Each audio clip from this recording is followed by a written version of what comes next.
Welcome to this explainer. Okay, so have you ever wondered what the fine print actually means when tech giants talk about going green?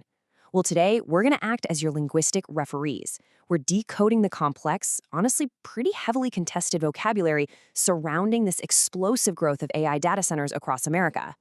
There is a massive physical infrastructure boom happening right now, and to truly grasp its impact, we've got to master the specific technical terms and concepts being used, and, sometimes misused to describe it. Now, to understand why this vocabulary matters so much, we first need to look at this staggering projection from Goldman Sachs Research. They're forecasting a 160% increase in data center power demand. 160%. And that is driven almost entirely by the rapid expansion of artificial intelligence. When growth happens this incredibly fast, the way we measure and talk about power and emissions becomes, well, absolutely crucial. So, here's our roadmap for decoding all this jargon today.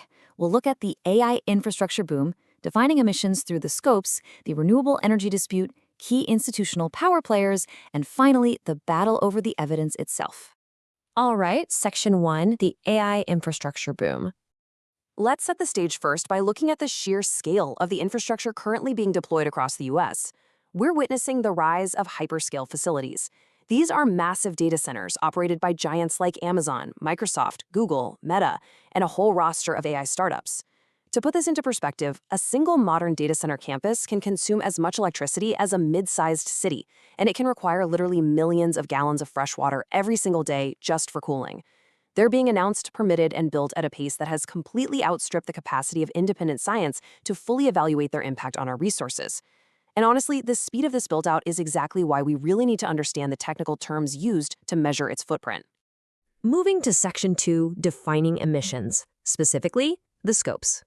So when researchers attempt to measure these environmental impacts, they use a specific accounting hierarchy. And that brings us to our first major technical concept, the scopes. This is the globally recognized standard for carbon accounting.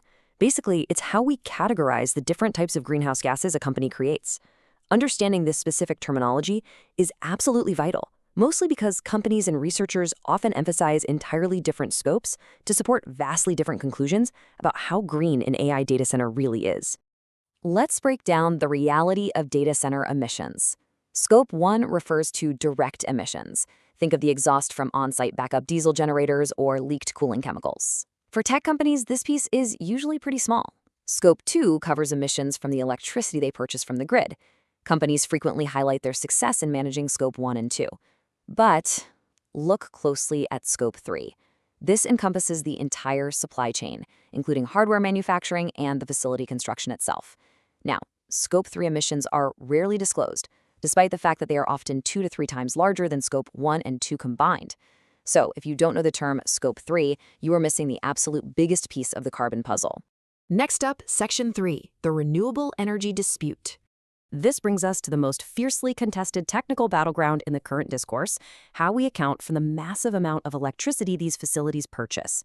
Here are two critical technical terms you're going to see everywhere: EACs, or Energy Attribute Certificates, which are also known as RECs, Renewable Energy Certificates. At the heart of the carbon accounting debate is whether buying these certificates actually provides a meaningful environmental benefit. Are they truly funding the green transition, or is it just a financial accounting trick? Some industry research argues these purchases drive new clean energy investments, but independent researchers warn they might just allow companies to claim zero emissions without actually cleaning up the physical grid those data centers rely on. The deciding factor in that dispute comes down to one absolutely crucial word: additionality. This is perhaps the most important technical term in renewable energy accounting.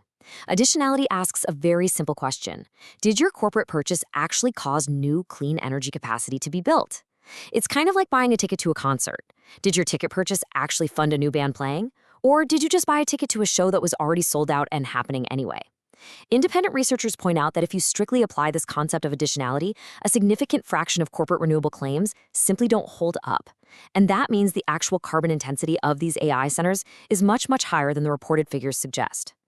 All right, Section 4, key institutional power players. To really grasp this landscape, we need to know who is creating the rules. Let's decode the alphabet soup representing the heavy hitters of grid infrastructure. First, we have NERC, the North American Electric Reliability Corporation. They're basically the watchdog, making sure the grid doesn't collapse under the weight of new AI demand. Then there's FERC, the Federal Energy Regulatory Commission, acting as the interstate referee for how electricity is priced and transmitted. Finally, the CEQ, the Council on Environmental Quality. They coordinate the massive federal environmental reviews for these infrastructure projects. Knowing these players helps you understand who actually has the power to slow down or speed up AI data center construction. On the research and advisory side, the terms are just as critical. We have LBNL, the Lawrence Berkeley National Lab, which drives federal data center research for the Department of Energy. Then there is EPRI, the Electric Power Research Institute. Now, it's vital to note they conduct technical research, but they are funded directly by utility companies. And finally, you have independent state bodies like JLARC in Virginia, a state right at the epicenter of data center development, auditing the very real local impacts. When you read a headline about AI power demand, checking which of these acronyms produce the underlying data is your very first step to understanding its angle. Finally, Section 5, the battle over evidence. Now that we know the terms and the players, we can objectively examine how these exact concepts are used to wage a war over the evidence itself. When navigating this debate, it is vital to recognize the systemic tendencies in the research. Industry-aligned research, like reports from trade groups or utility-funded bodies like EPRI, consistently produces lower impact estimates.